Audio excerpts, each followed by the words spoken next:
Bilasanmi seni shahringda qanchadan qancha kambag'al bor. Ularni yeyishga noni ham yo'q.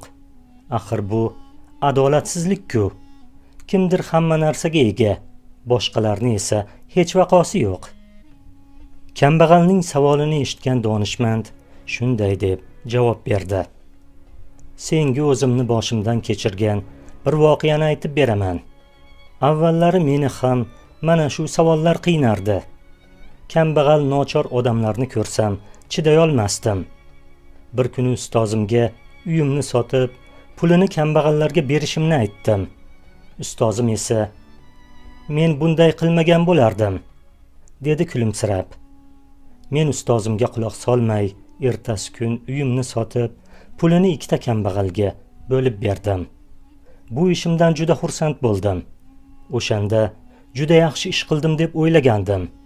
Lekin